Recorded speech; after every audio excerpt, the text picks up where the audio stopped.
Naghahanap ka ba ng bundok na may falls after hike?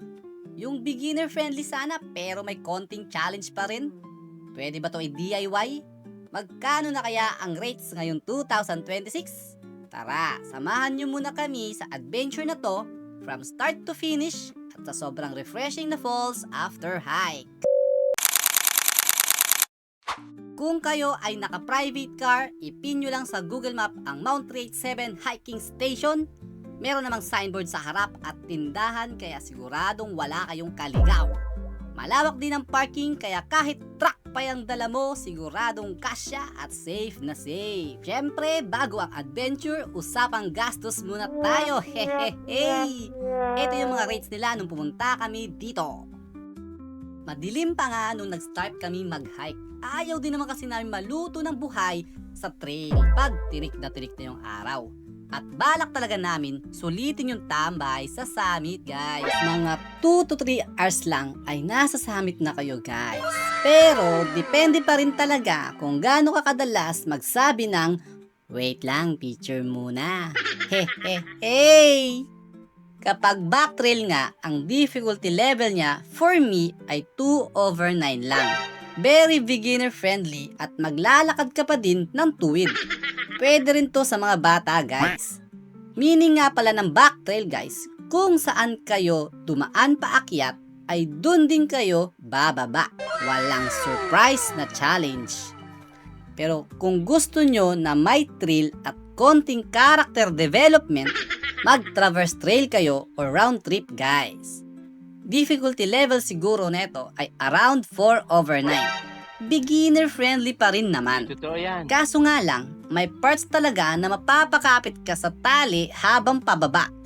Kaya bring your own gloves para di ka masaktan.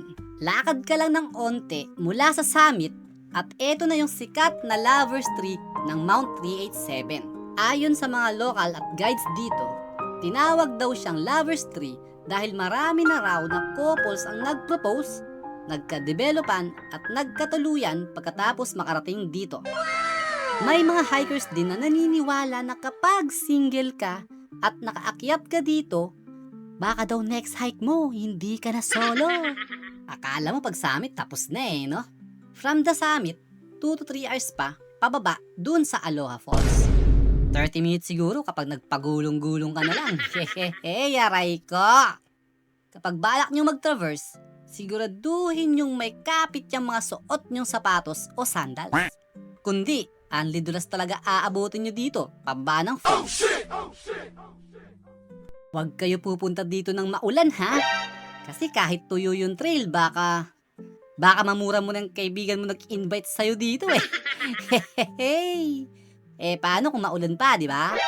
Sigurado akong bababa kayong taong putik. Buti kong putik lang talaga eh. Paano kung may kasamang galos, gasgas, at pasa? Aray ko! So mag-weather check muna kayo bago tumuloy, ha? Masaya mang budol dito ng mga tropa, guys. Hehehe! Ipakita mo lang yung screenshot na 2/9 lang ang difficulty, tapos wag mo ikwento yung pagdudusa kung paano makababa, di ba?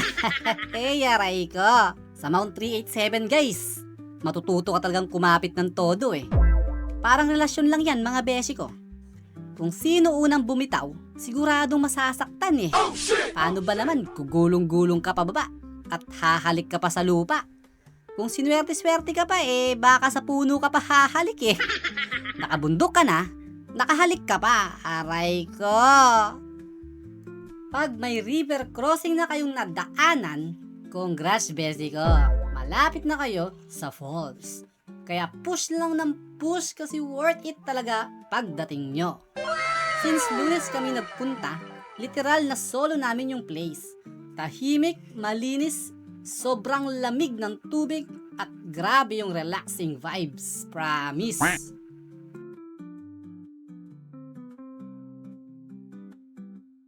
At pag sawa na kayong maging isda, beshi ko, syempre uwian na, di ba?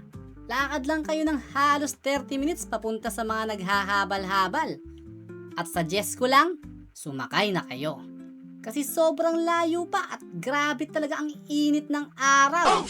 Sa ibang videos nga napanood ko, 50 pesos per head lang daw eh. Pero ewan ko ba bakit sa amin naging 150 per head? Mukha na naman akong hampas lupa. Pero premium yata tingin nila sa akin eh. Kaya ihanda nyo na lang talaga ang bulsa mo, beshi ko. Kung nakaabot ka pa sa part ng video ko na to. Salamat, beshi ko ha. At sinamahan mo kami sa hirap at sarap dito sa Mount 387.